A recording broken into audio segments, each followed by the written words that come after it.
Well, thank you. I said I'm Mark Wallace. I'm going to be spending the next 45 minutes or so going over the pain mechanisms and how they relate to women. I want to start with a definition of pain, and it's interesting that prior to 1994 there really wasn't a definition of pain. It was the International Association for the Study of Pain that came up with this definition, as pain is an unpleasant sensory and emotional experience. And so they recognize that there's both a physical component to pain and a psychological component to pain. And there are differences between men and women in both areas, both the psychological and the physical component. It's associated with actual or potential tissue damage or described in terms of such damage. And the importance of this definition is that, number one, it recognizes both the physical and psychological component of pain. And it also recognizes that you don't have to have tissue injury to have pain. And many of our patients with chronic pain have normal physical examinations, yet they report ongoing levels of pain. And it's for reasons that I will get into here in just a bit of why we have pain in the absence of tissue injury. The pain can be classified based on mechanism, and it can be classified based on chronicity. And a simple way to look at it is acute versus chronic. Acute pain, the cause is generally well known. It's usually maybe postoperative pain or a muscle strain or a traumatic injury. Whereas chronic pain, oftentimes we don't know the cause, and they are as a result of maybe nervous system injury or ongoing processes that aren't clear. The definition of chronic pain is pain that persists for 3 months beyond the normal healing period. So you have patients that may go through an injury or a surgery, and they recover from that surgery, and there's no more tissue injury, yet they have ongoing pain, and then they cross over into our chronic pain patient.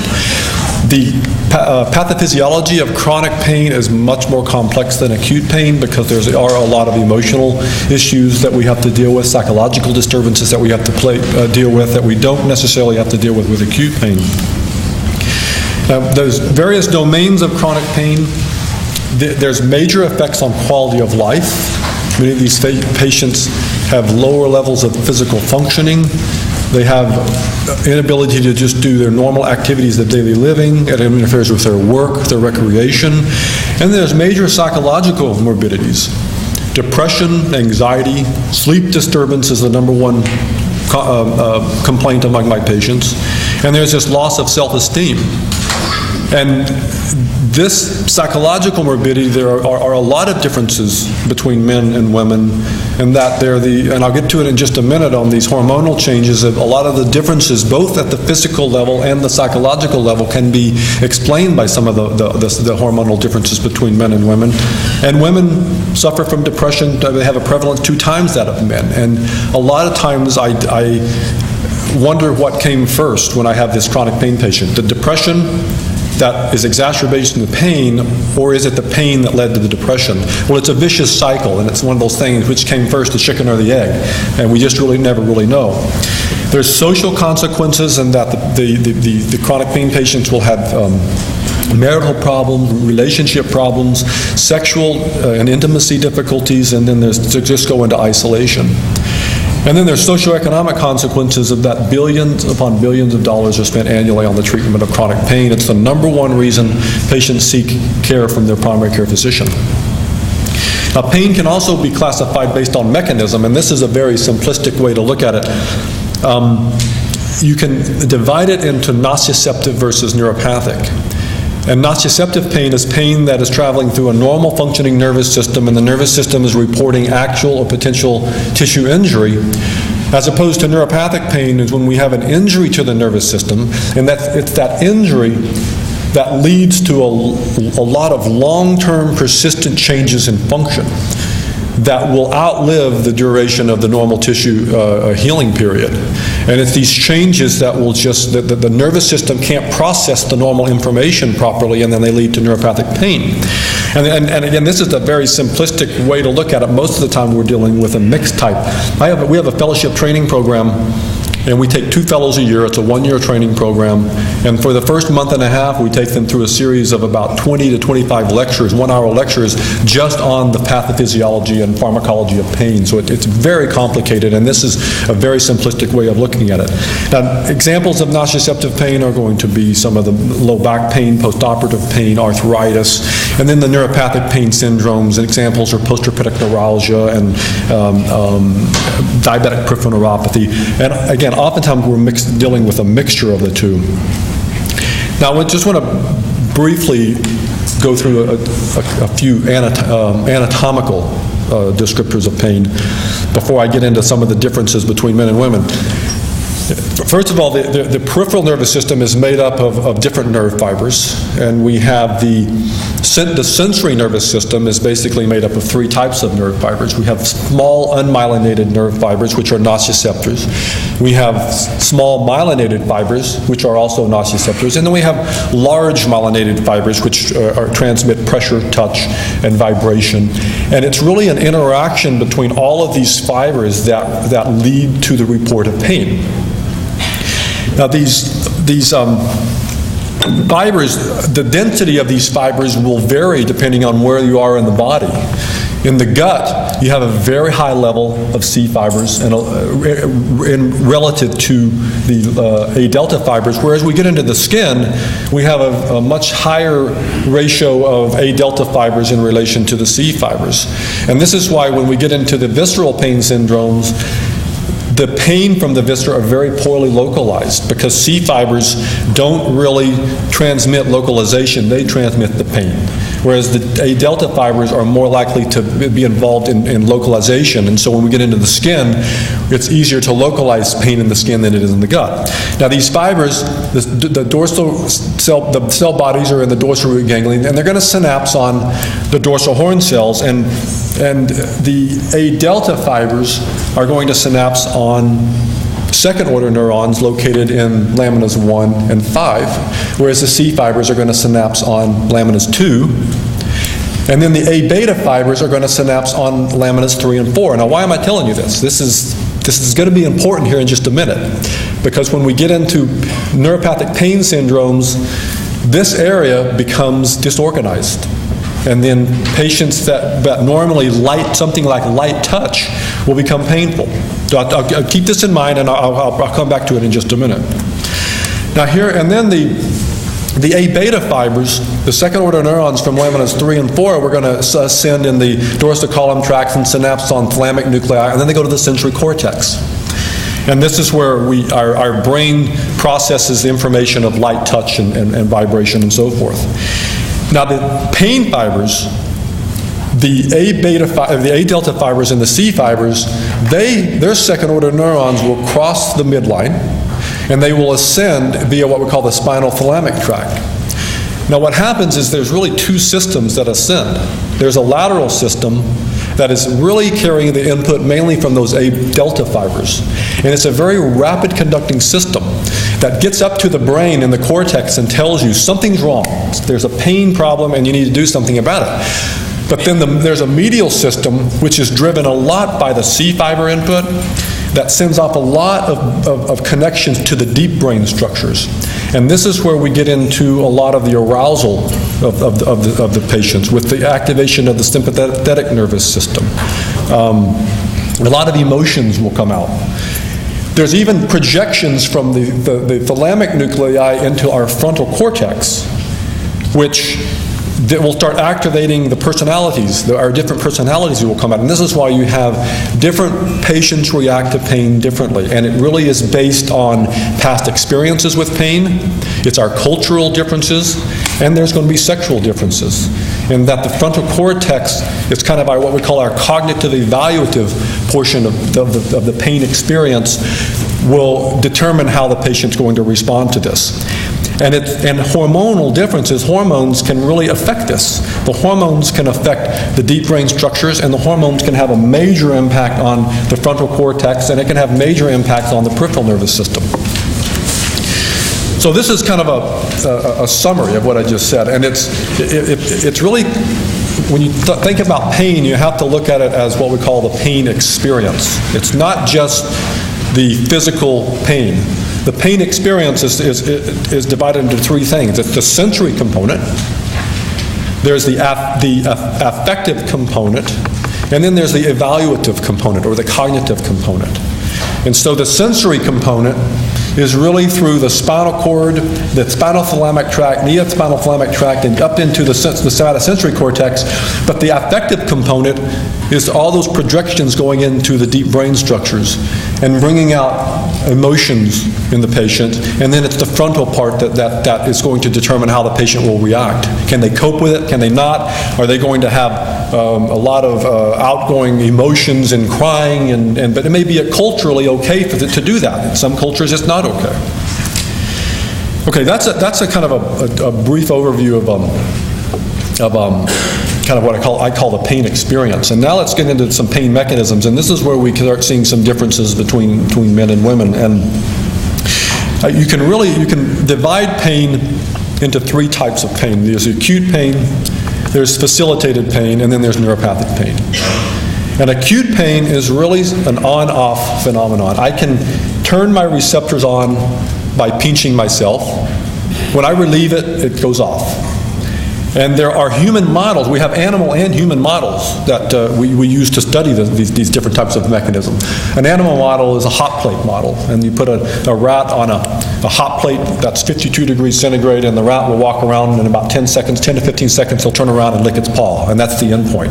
You can give medications, and certain medications will increase the time that the rat will lick its paw.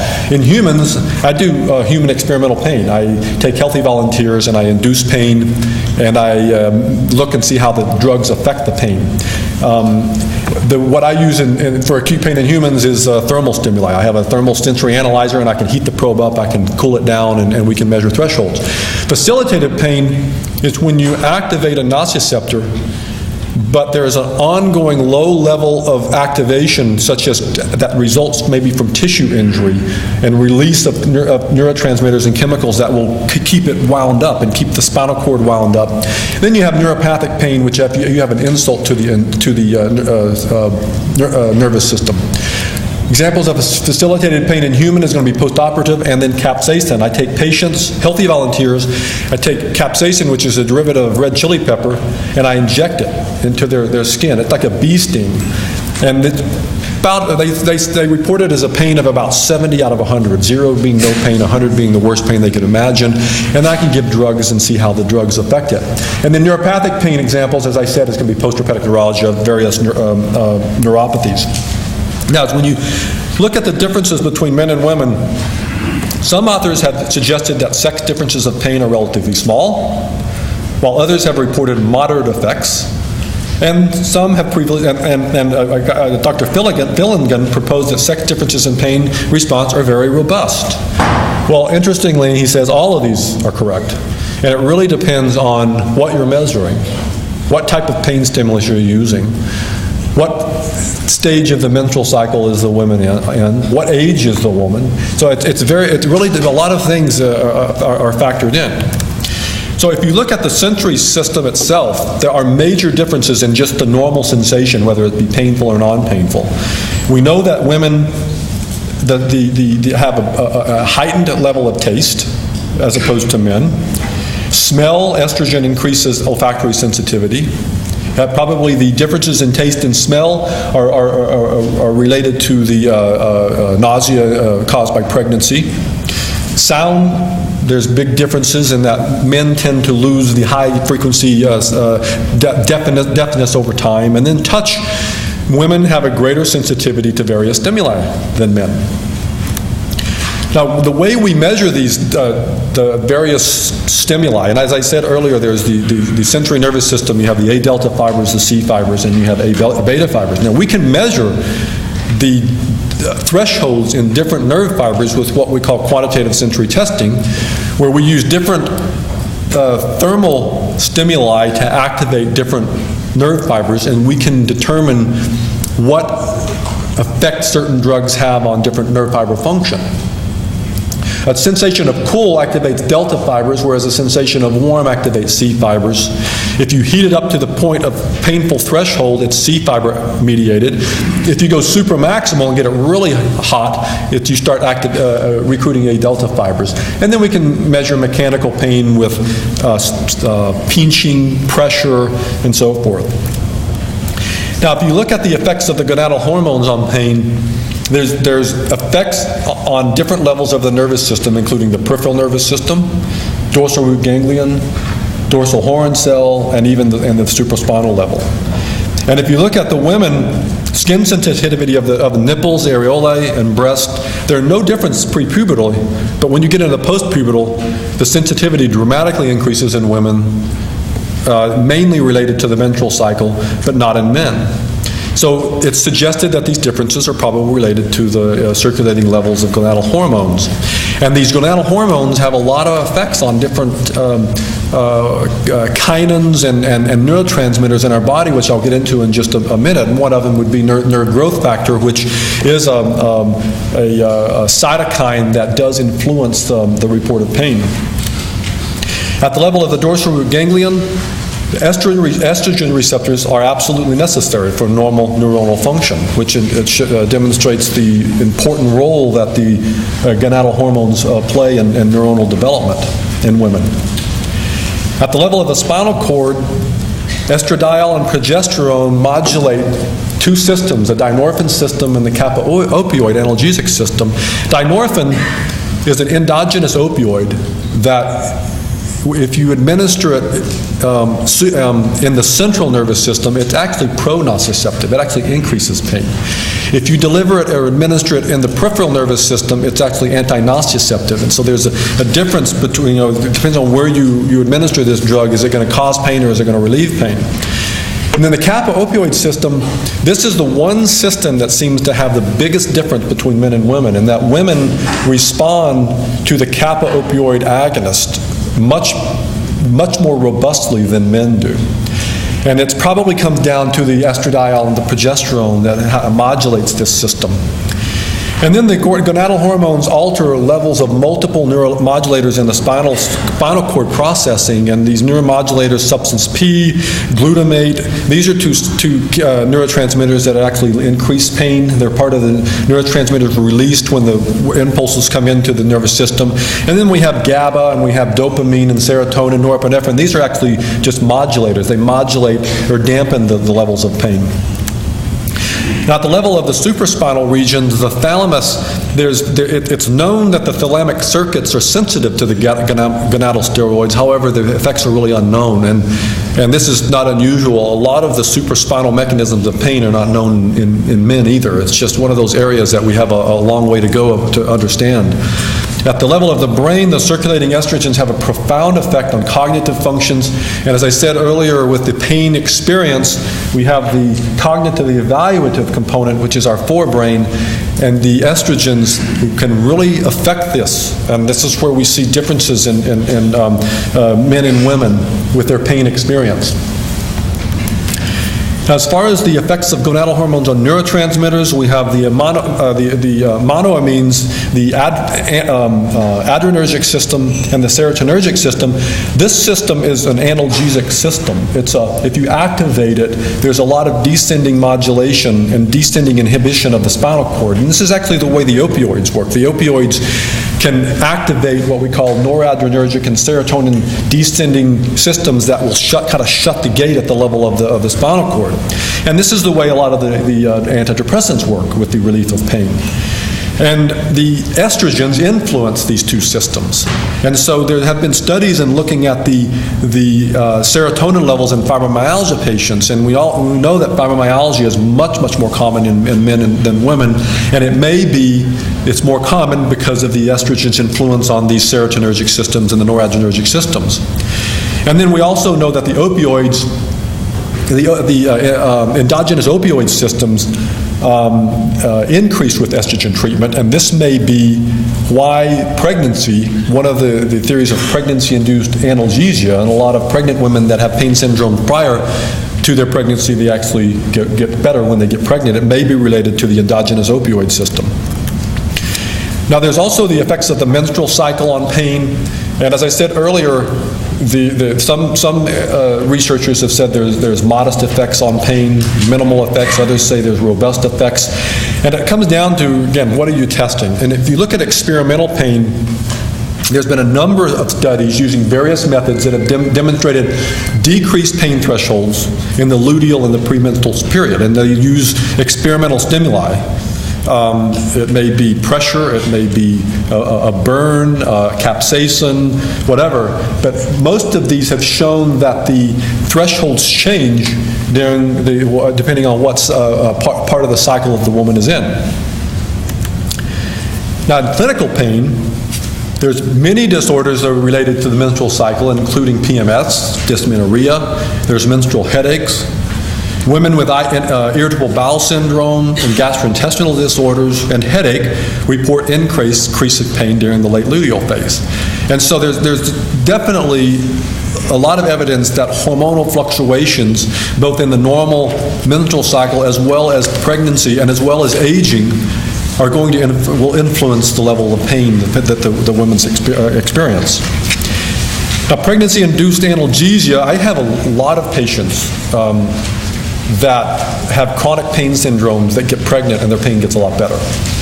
And they all ask me, they're on medications and they say, I want to get pregnant, and what do I do? And I says, well, you probably want to go off the medications if you're going to get pregnant. Some of them are on an opioid or an antidepressant, and it's amazing how many of them can. They get pregnant and they just wean off of their opioids, or they try to go off of the opioids, or off of their medications and get pregnant and they do fine. So there is an increase in the spinal adrenergic activity, and it's thought to augment the opioid activation, because I said there is this opioid activation during pregnancy. So about 70% of women improve or go into remission of their migraines during pregnancy. Now, also, on the other hand, there are pregnancy-induced pain syndromes, and so you have some patients that have pain syndromes that get better when they're pregnant, but you have other women that don't have pain, they get pregnant and they develop pain for some reason. And a lot of those are mechanical problems. Okay, now I'm going to go into more of a detailed look at pain mechanisms. I've given you kind of the differences. And now I'm going to go ahead and go into kind of mechanisms, and keep in mind that the mechanisms that I'm covering, they will be influenced by these differences in men and women. And as I said earlier, with acute pain is an on-off phenomenon. You can have an external stimulus of heat, mechanical or chemical stimulation, and activate it, but once that stimulus is removed, the pain goes away. Estrogens actually affect the peripheral nervous system and can change this process. It can actually dampen this process. So if you the normal process of sensation is that a low intensity stimulus activates a low afferent threshold afferent. This is an A-beta fiber. It goes into the spinal cord, and then you get innocuous stimulation. And again, the estrogens can affect this. And I said earlier, there's the increased sensitivity in the areolae and the nipple of the breast in women. Now, if the stimulus gets higher and higher and higher, you get into a high-intensity stimulus that will start to activate a high threshold afferent, meaning an A delta and C fiber, activate spinal cord, and then you get pain. When this stimulus is removed, the pain goes off. And again, estrogens can affect this process and will actually increase the threshold it requires to activate these nociceptors. Now, if you look at the pharmacology of acute stimuli, very few medications affect it, with the exception of an opioid. An opioid will affect acute nociceptors. Well, this is a good thing, because we don't like to give medications that are going to affect our normal sensation of pain, and this is serves a protective function. And so we can give a lot of our medications will not affect this, but yet it will affect the pain itself. Now, if we move on to facilitated pain. Facilitated pain is when you activate a nociceptor, a C fiber, and you have a low level of activity in that C fiber that will continue to keep the nervous system wound up. Well, it turns out there's what we call a first and a second pain.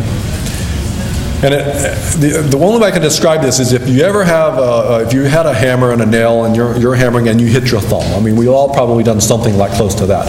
And you have a very intense level of pain in your thumb that lasts for about 5-10 minutes. This is the first pain. It's really rapid acting, rapid response. It gets up to the brain. Your brain says something's wrong and do something about it. Then there's about a 10 to 15 minute period where there's very low levels of pain. Then at about 10, 20 minutes, you'll start to develop a dull, aching pain that will start to spread. It will start to go into your hand, maybe up your arm, and maybe up into your shoulder. And this is what we call second pain.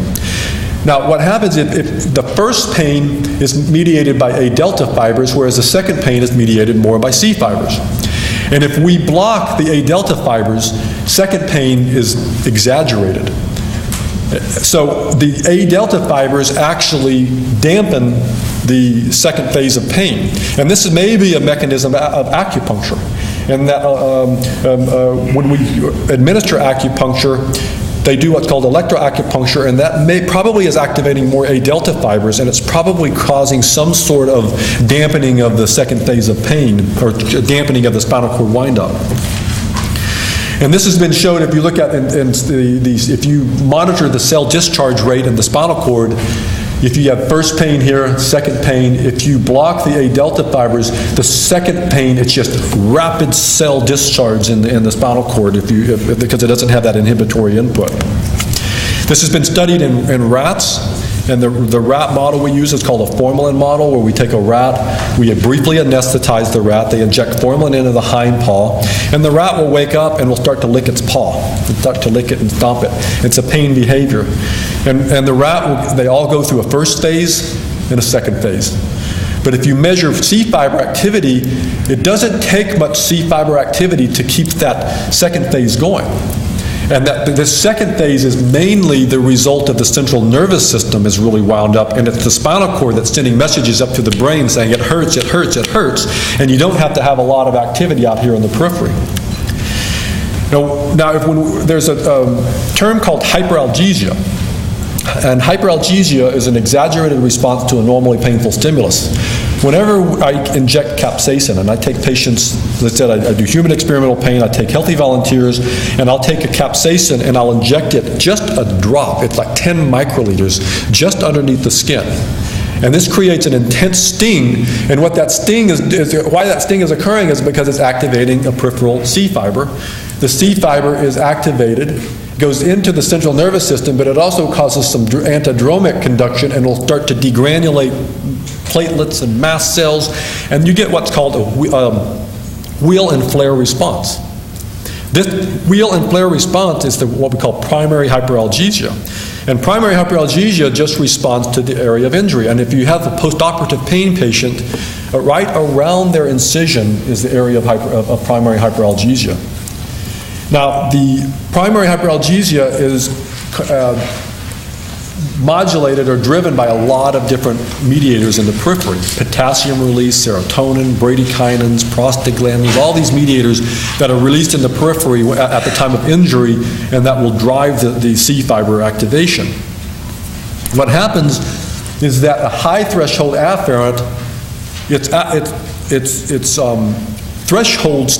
level of threshold activation is lowered, so a low intensity stimulus activates this high threshold afferent, and then you get what we call primary hyperalgesia.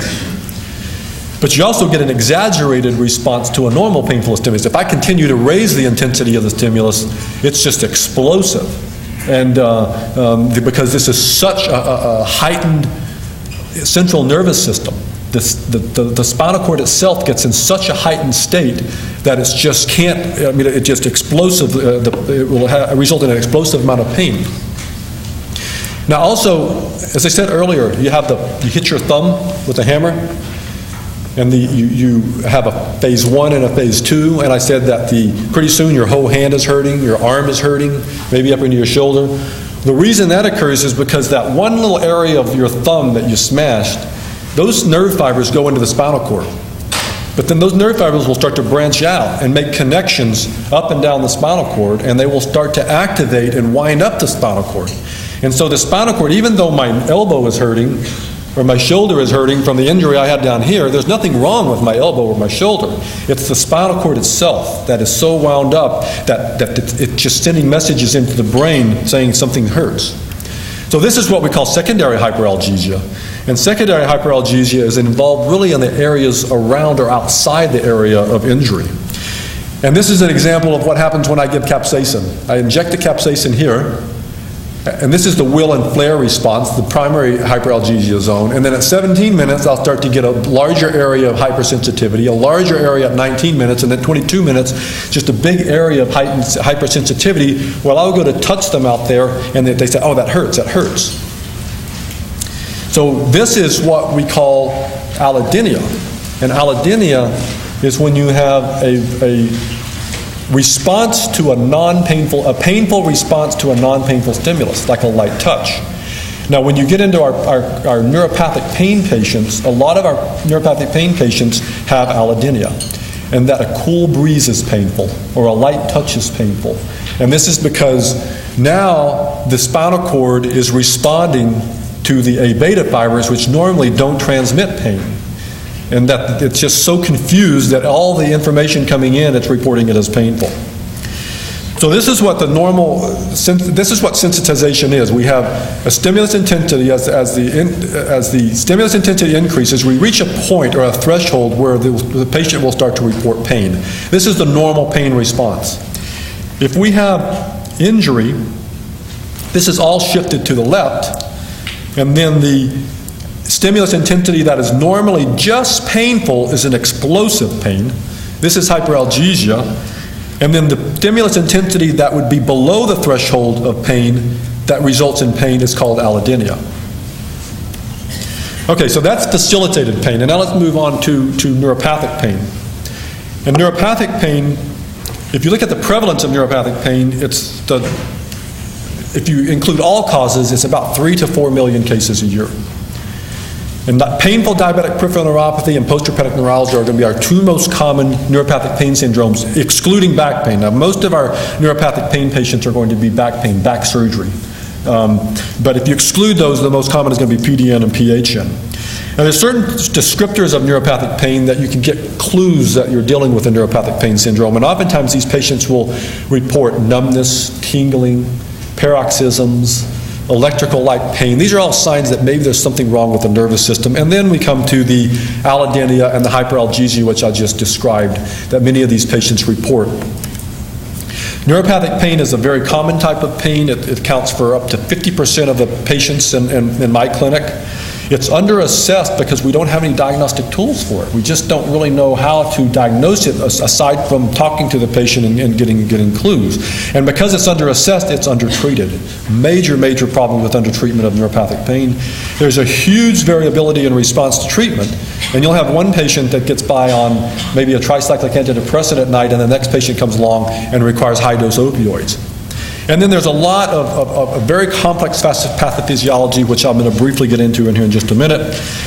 There's a lot of different mechanisms associated with neuropathic pain, and I just want to go over a few of them. One of them is if you injure a nerve, the nerve itself will start to develop a lot of spontaneous afferent activity. And the reason it does is because if you cut a nerve, the nerve will try to regenerate, and as that's regenerating, it becomes very hypersensitive. And a light touch or a light tap would activate it. It also, if you have injury to the nerve and have areas of demyelination, you can have ongoing report of pain. But there's also, if I injure a nerve out here, there's a lot of spontaneous activity that develops at the dorsal level of the dorsal root ganglion cells. And the dorsal root ganglion cells will just start to flicker, and they'll start to send messages into the brain. It hurts, it hurts, it hurts. And this is because we injure a nerve and we have a lot of change in sodium channel function. We have a lot of receptor activation, like the kinin receptor, the cytokine receptors, and the catecholamine receptors. So a lot of patients that have chronic pain, if you talk to them, and I'll ask them, so when you get stressed, what does it do to your pain? And they say, well, when I get stressed, my pain goes out of control. And that tells me, my doctor tells me it's all in my head because it's all stress related. And we always talk about this, stress related pain. It's a very real phenomenon. You have catecholamine receptors that will start to proliferate in the injured areas of the nervous system. And then the circulating catecholamines in the times of stress are just going to activate them, and you're going to increase your levels of pain, and it's going to lead to spasms and increased pain. Now there's also a crosstalk between the somatic nervous system and the sympathetic nervous system that shouldn't be occurring. And there's also crosstalk between the small myelinated fibers and the large small unmyelinated fibers and the large myelinated fibers that shouldn't be talking with each other. And this crosstalk occurs at different levels. One area thing that happens is that if you have a nerve injury, you get what we call sympathetic sprouting, and the sympathetic nervous system will start to grow into the dorsal root ganglion cells and form baskets around the dorsal root ganglion cells. And this is where you get excited and stressed and you release the catecholamines. Those catecholamines are just stimulating the dorsal root ganglion cells and activating the pain pathways. There's also a crosstalk that occurs at the level of the spinal cord, and we're going to come back. Now we're going to come back to that diagram that I showed you where we have C fibers coming into the superficial dorsal horn, and we have the A beta fibers going into laminas 3 and 4. Okay, normally these two systems are separated. When we injure a nerve, for reasons we don't know, these deeper layers of the spinal cord will start to sprout and make connections on the superficial levels of the layers of the dorsal horn. And so now, when I do this light touch, this activates my A beta fibers. This is in turn going into the spinal cord and activating the laminas 2, which is where the C fibers come in, and it's activating the spinothalamic tract, and the brain thinks there's a pain stimulus coming in. And so it's all this disorganization that occurs, and they persist for long periods of time. There's also a spinal glutamate release that occurs after nerve injury, and glutamate is a neurotransmitter in the spinal cord that causes a lot of spinal cord windup. I was showing you slides earlier about the sensitized dorsal horn cells, and the spinal cord itself gets really hyper wound up. Well, it's because of the glutamate release, and the glutamate will actually start to activate and wind up the spinal cord, but this glutamate also will start to activate immediate early genes. It'll start to activate genes that will lead to productions of proteins, and these proteins may lead to long-term persistent changes in function. So pain is probably genetic. There is some genetic predisposition to pain. There's also this glutamate will cause a loss of inhibitory neurons, in that oftentimes we'll see patients, for instance, with chronic osteoarthritis, which is a non-neuropathic pain syndrome. That's a nociceptive pain syndrome. But over time, they start looking like neuropathic pain patients. They look like they have nervous system injury. And so untreated pain can lead to neuropathic pain, and that the nervous system itself will start to change and rewire itself, and you'll lose inhibitory neurons, and it just can't process the information the way it normally does. And then you lead to long-term persistent changes in function. And this is just a location of the NMDA, what we call the NMDA ionophore, which is what glutamate, the neurotransmitter glutamate, is released and will activate and open this channel. And this is the ionophore kind of blown up. But we've made multiple attempts to modulate this ionophore, and thinking that, well, gosh, if we could block this process from occurring and just block glutamate from binding to this ionophore, maybe we could stop the process of the dorsal horn windup. But the problem is if you block glutamate, there's a lot of glutamate receptors in the brain, and then you start blocking glutamate receptors in the brain, and you start getting dizzy, and memory impairment and cognitive impairment makes it very difficult. There are other binding sites to the ionophore, like the glycine binding site. In order for this channel to open up, glycine has to be bound, where we did a study with a glycine antagonist where we blocked the glycine, hoping that it would shut the ionophore down without the side effects, and it did. There were very few side effects with the drug, but it really didn't work that well. We still saw that the wind up occurred in these patients. Now, another mechanism of pain modulation is through the calcium channels, and if you have a wave of an action potential from a nociceptor, a primary nociceptor that comes in, and what happens is it opens this calcium channel, and calcium comes in, and then you have a degranulation of your neurotransmitters, glutamate and substance P, and then you activate your dorsal horn cell. Well, you can block the calcium channel, but if you block calcium channels in the supraspinal region, the patients get dizzy, they have memory impairment, cognitive impairment, a lot of side effects. So it's very difficult to block the calcium channel, but there are calcium channel modulators where they bind to the calcium channel and just decrease the amount of time it's in the open state. An example of this is gabapentin or Neurontin. Another drug is called pregabalin or Lyrica, which is a new drug on the market. And these are pretty powerful drugs. They work fairly well, especially I've been very pleased with Lyrica. And I'll be getting into this in more detail tomorrow when we talk about the neuropathic pain. Now, we tend to think of the nervous system as the culprit in neuropathic pain, but there's also non-neuronal tissues, such as the supporting structures of the nervous system, that whenever we have nervous system injury, the nervous system injury will lead to activation of these non-neuronal cells, and then production of a lot of neurotransmitters that will actually lead to these long-term persistent changes in function. So bottom line is that there's multiple pathophysiologies involved with neuropathic pain. And there's really more than one neuropathic pain mechanism at play at any one time. And this is where we get into what we call rational polypharmacy, in that we're trying to use drugs with different mechanisms and combining them in hopes that we get better relief at lower levels of the drug. And again, I'll get into this a little bit more tomorrow at the neuropathic pain workshop. Now, because I said that diabetic peripheral neuropathy is the most common syndrome and postherpetic neuralgia the most common neuropathic syndrome, because of this, these are the syndromes that are often used for drug development, and that the FDA makes it very difficult for us to get a global neuropathic pain indication for a drug. And so you have to kind of test it in one syndrome, define the syndrome. If it works in that syndrome, that's all they can market it for. But when we get in, it's interesting that we have 5 drugs on the market for the treatment, FDA approved for the treatment of neuropathic pain, that have an indication for these 2 syndromes. But these syndromes account for less than 5% of all the use, and that most of the use is off-label because we don't have an indication for a lot of these. But this is the herpes zoster, just an example of a neuropathic pain syndrome, and the acute herpes zoster. It's the reactivation of the latent varicella zoster virus, and a very intense, painful rash, and it occurs because we have the varicella zoster virus, herpes varicella zoster virus, that becomes activated and travels along the nerve, and it erupts in the skin, and that's where you see the vesicles, but it causes a very intense inflammation of the nerve, and this inflammation leads to a damage of the nerve and then ongoing pain. Now, the last thing I want to just mention in the last 5 minutes here is visceral pain, because women have a lot of visceral pain syndromes, probably more than men. And just looking at basic concepts for visceral pain, if you look at the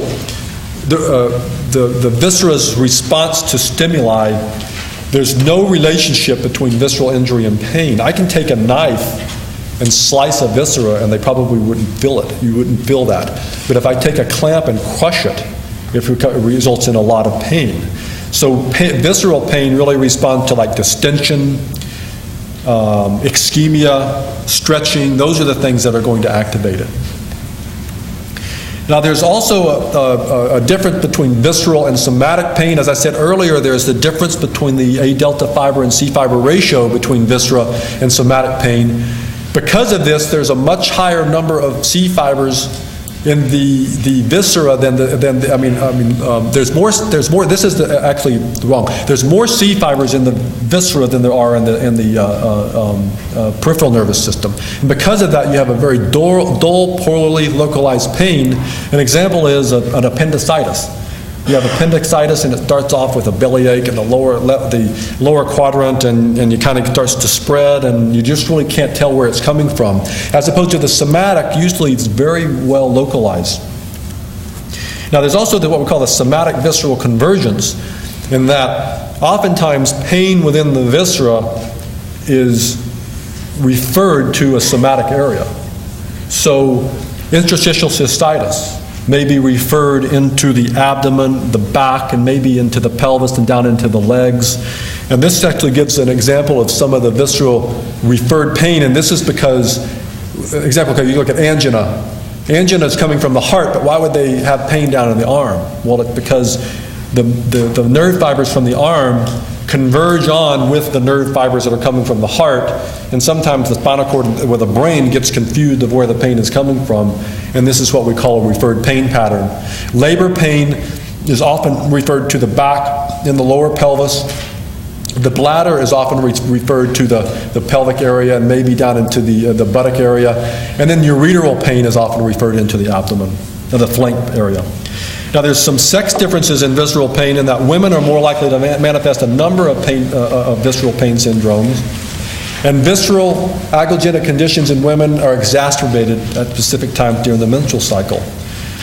And the women, there's also, as I said, there's this visceral-somatic convergence. There's also a visceral-visceral convergence, and that pain, like from the liver, can be referred to the stomach, or stomach pain from the spleen can be referred to the liver. And women seem to be more prone to this, and because of this, they tend to when they have chronic abdominal pain or chronic abdominal painful conditions, they usually present with a more diffuse pain than men do. Men tend to be able to localize their abdominal pain a little bit more closely than women. Women tend to have a lot of trouble doing that, and probably this visceral convergence phenomenon. And then the last thing I want to leave with you is the question that a lot of the patients ask me is, why me? Why did I get this pain syndrome? Because I have a friend that had the same pain, the same injury, and didn't get any pain at all. So why, after identical lesions, does one develop chronic pain while another has no problem at all? Well, there's probably a genetic predisposition. There's women with certain HLA profiles that seem predisposed to a syndrome called complex regional pain syndrome. There seems to be a familial frequency of complex regional pain syndrome reported. And there's also genetic traits in rats where you take a rat and you cut the sciatic nerve, and some rats will develop a syndrome called autonomy, and they'll chew the leg off. It's kind of like a dog having a hot spot. It's a pain behavior, and the animal just wants to bite at the painful area. Well, it turns out that you can breed this behavior in the rat, or you can breed it out, and it comes down to a autosomal recessive trait, or autosomal recessive gene that you can. You take rats that exhibit autonomy and you breed them together, and more of their offspring will have developed the trait. Or you take the rats that don't exhibit it and you can actually breed it out. Now, there's also the issue of psychological factors, and they say that, okay, well, patients with psychological disturbances and depression are more prone to pain. That really has not been proven, and that we know that psychological disturbance interact with pain, and that it can be a vicious cycle with depression and increased pain and depression, but you can't really say that there's a psychological trait that predisposes to pain. We just don't, we've never found that. Okay, I'm going to stop there, and I think we have a break going on.